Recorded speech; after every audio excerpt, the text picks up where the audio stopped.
Welcome to Beardy, Bruce Lee Central. I get asked about Bruce Lee all the time, and I think Bruce Lee was very unique. Like any other human being, he was human. I did get to see him and watch him and talk to him.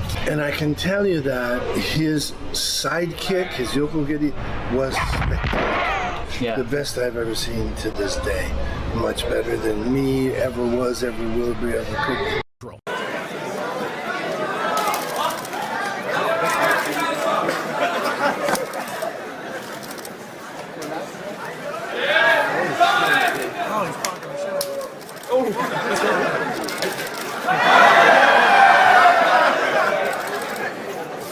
Johnston, light his ass up. Knock him off his ass.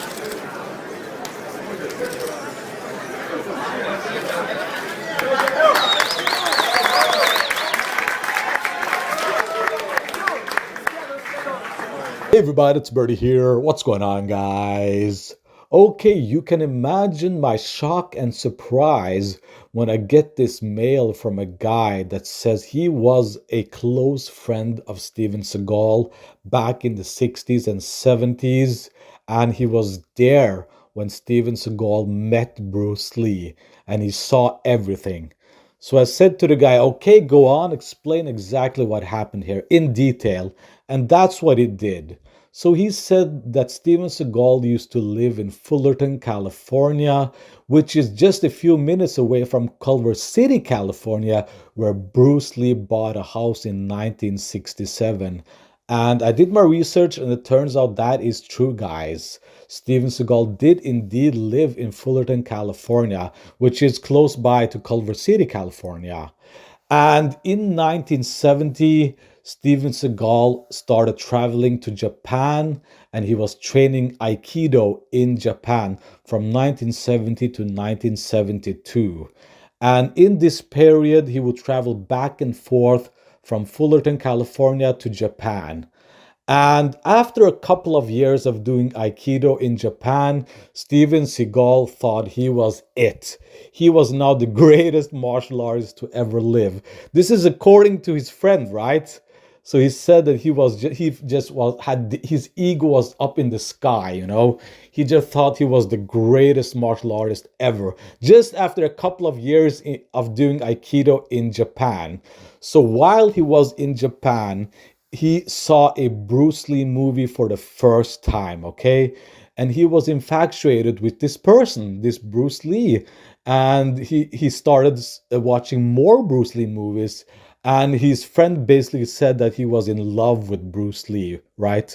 And he started doing some research on Bruce Lee. He wanted to find out who this guy was.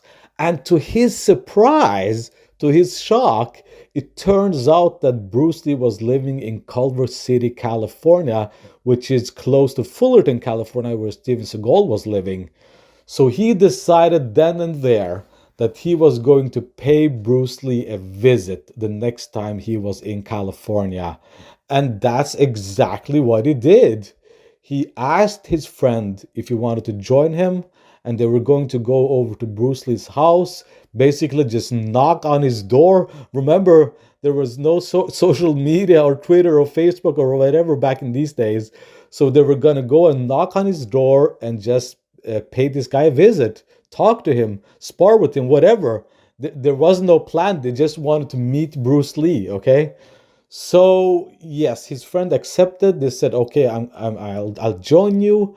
And the next time he was in Fullerton, California, he went over to Bruce Lee's house and they knocked on his door and there was no answer. So they started going back on the backyard of the house, and that's where they saw Bruce Lee with his friends working out in the backyard. And Steven Seagal went over to Bruce Lee and he introduced himself, etc., etc. And to his friend's surprise, Steven Seagal demanded a sparring match with Bruce Lee then and there. And Bruce Lee and his friends were basically just laughing at this guy. And Bruce Lee was like, you come over to my house just uninvited and just ask for sparring match. I mean, I mean, that's not how it works, guys. You can't just come to someone's house like that, okay? And Steven Seagal was adamant, and he didn't want to leave until he had a sparring fight with Bruce Lee, okay? And that's where the fight started, okay? And it was not a sparring match because Bruce Lee wanted to teach this guy a lesson, okay? And his friend said that the fight didn't last long and that Steven Seagal was so messed up, he was so battered and messed up that they had to call an ambulance to come and get Steven Seagal. So that's how bad of a shape he was in after the fight. So I asked him for more detail, and basically all he said was that Bruce Lee was basically just using his kicks. He was basically, his hands were behind his back, and Bruce Lee was only using kicks against Steven Seagal. And that Steven Seagal was battered after a couple of minutes, and that they had to call an ambulance to get and pick up Steven Seagal. And that's basically the end of the story there. Steven Seagal got demolished, and yeah, there's no more to the story. I asked the guy for more detail, and he said that that's it. And from that day on, Steven Seagal hated Bruce Lee. And that actually explains why Steven Seagal is going around trash talking Bruce Lee all the time, because he got destroyed by this guy. He was probably embarrassed because he thought he was the greatest martial artist to ever live. After doing a couple of years of Aikido in Japan, he thought he was all that, but obviously he was not. So yeah, there we go, guys. Steven Seagal versus Bruce Lee. Who would have thought? I mean, obviously, we have to take this with a grain of salt. I mean, there's no way of proving or disproving any of this ever happened, okay? Like Steven Seagal, he claims he met Bruce Lee. We all know that. But we all know that I also exposed him, that Bruce Lee... I was sure that Steven Seagal never met Bruce Lee. And to this day, to be honest, I'm not sure if this story checks out or not. It's like I said, this happened. It's such a long time ago. It's impossible to prove or disprove this. But everything this guy said, his friend, checks out. Like the time period and the location of Fullerton and Culver City, it all checks out. And yes, he did train Aikido in Japan. And yes, Bruce Lee was popular in Japan in those days. So it's logical that Steven Seagal would have seen his first Bruce Lee movie in Japan while he was there training. So, I mean, all of this checks out, but in the end of the day, there's no way of proving or disproving this. So, like I said, we have to take this with a grain of salt, but it would explain why Steven Seagal trash talks Bruce Lee all the time, and claiming, he also claims, Steven Seagal claims that Bruce Lee liked Aikido, and that's not true at all, guys. Bruce Lee was not a fan of Aikido at all. Like he considered implementing some forms of Aikido in Jeet Kune Do, but eventually he went away from it because Aikido was too stagnant of a sport. There's no agility. There's very little movement. It's more like you're using your arms a lot as like leverage and to pivot your opponent, and there's no like fluidity to Aikido. And probably there is fluidity to Aikido if you go to back in time to these early grand masters of Aikido. They were more agile then than the Aikido you see today. And like I said, Bruce Lee was not a fan of Aikido at all. So Steven Seagal claiming that Bruce Lee was a fan of Aikido. And not only that, Steven Seagal claimed that he taught Bruce Lee Aikido. I mean, he was that didn't happen. If they ever met, this is what happened. What his friend told me. Okay, that he knocked on his door. No one answered the door. They went around to his backyard, and Bruce Lee got angry and he beat his ass. I mean, that's if they ever met, that is the most logical explanation to what happened, what would have happened, okay? And working together, and I tried to learn from him, and I think he tried to learn from me, and so being able to work with him that day and fight him was a great pleasure for me. I was going to say, Dan Inosanto, at one stage, Bruce Lee's #1 student. You also... and teacher. And teacher. Friends with James Coburn as well, who was one of Bruce Lee's students. Indeed. That's how I met Bruce Lee, was through James Coburn. Tell me, I was going to ask. So you met Bruce Lee. Tell me about your experiences with Bruce, and what was he like, and how did you get on with him? You know, I wasn't around Bruce much. He was the kind of guy who kind of would badmouth most, a lot of the other martial artists and martial arts in a kind of a sarcastic way, fun way, which I understood. For some reason, he never had anything bad to say about me. And I was quite interested in Aikido, and he was very nice to me. He knew that I grew up in Asia and that I had a son that was just exactly the same age as Brandon. And when I met Brandon, he had lighter hair and said, "This is my little Caucasian boy," you know.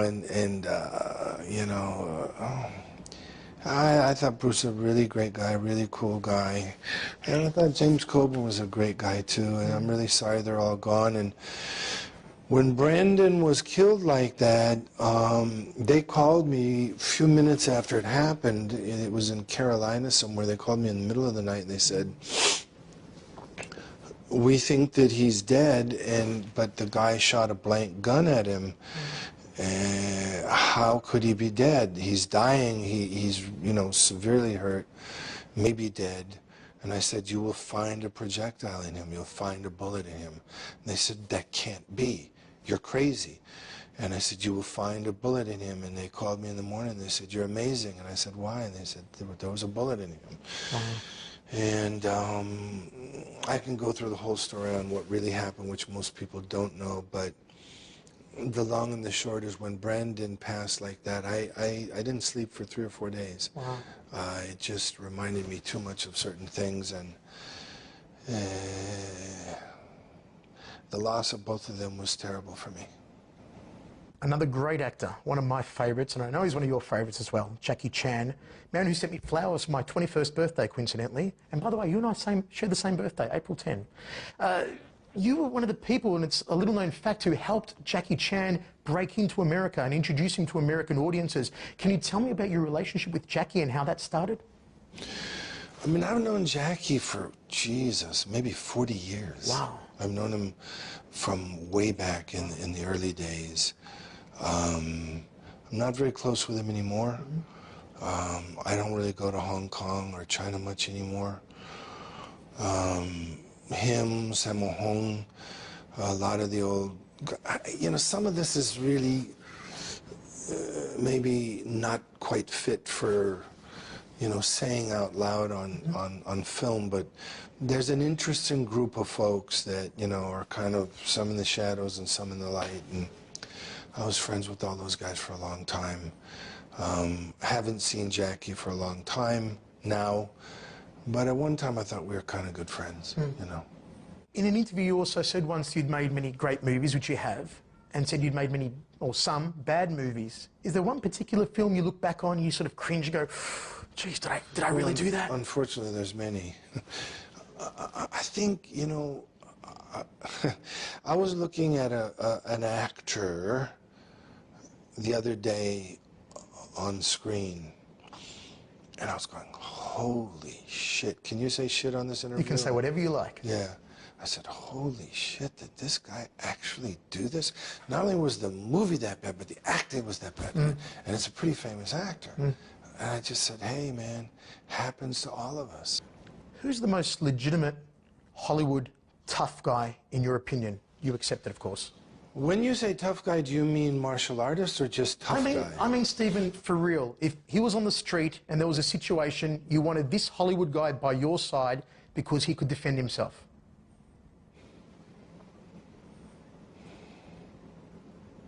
It's that hard to think of a legit one? Can you think of one? Michael Jai White? Can I laugh in your face? Really? Yes. Thoughts on Jean-Claude Van Damme? Can I laugh in your face? Chuck Norris? I mean, Chuck is in his mid-70s. He's probably 76 years old, okay? 75, 76 years old. Interesting. So I don't know. I've heard that he's not, you know. So, I mean, I don't really want to get into, on film anyway, you know, who's a tough guy. Do I think Michael is a tough guy? No. Do I think he's a martial artist? No. Do I think Jean-Claude's a tough guy or martial artist? No. If you were to put together your own ensemble of action stars, your own version of the Expendables, let's say, who would you choose, 3 or 4 actors to be in there with you? I think they had many great actors in there, you know, that are great action guys. I think this guy Jason Statham, is that Jason right? Statham? Statham, Yeah, is it? yeah. It's not Stratham, it's Statham. Yep. Jason Statham is a wonderful action guy. Jet Li, fantastic action guy, who, by the way, is a real martial artist. Yes, great wushu. And, you know, I mean, I'd never seen him fight, but I would imagine if you would have mentioned his name over those guys, I would have to say, okay, he's a real martial artist and probably can fight. Dolph Lundgren, Kyokushin karateka, used to be competitive. He's a very nice guy. Do I think he's a tough guy and a great martial artist? He's just a great guy, and, you know, but anyway, so, but I'm trying to think of all the guys that were in there. I didn't get to see it, but, you know, Jet Li and, you know, Jason Statham are great guys. Who else was in it? Dolph Lundgren, Terry Crews, Randy Couture. Randy's a real fighter. Mm-hmm. Yep. You know? Of course, Bruce Willis and Arnie, we know both aren't real fighters, but great actors. They're great actors. Mm-hmm. And Sly Stallone. Yeah, you got all those great actors there. Yeah. Oh man, this is beyond hilarious. Kentaro Seagal, Steven Seagal's firstborn son, was born in 1975, 2 years after Bruce Lee died. And Steven Seagal himself was a teenager when Bruce Lee died. And he didn't even start acting until the late 80s, okay? Steven Seagal was just a kid at the time. Just a kid living in California, fighting and training karate at this karate dojo. That's it. That's all he was. Just a teenage guy training karate. So why the fuck would the likes of Bruce Lee and James Coburn and Steve McQueen hang out with this kid? Okay, well, this doesn't need any more commentary. You can just see for yourself that this guy is obviously lying out of his but that's nothing new. Steven Seagal is notoriously known for just making up lies and talking. So yeah, we'll leave it at that.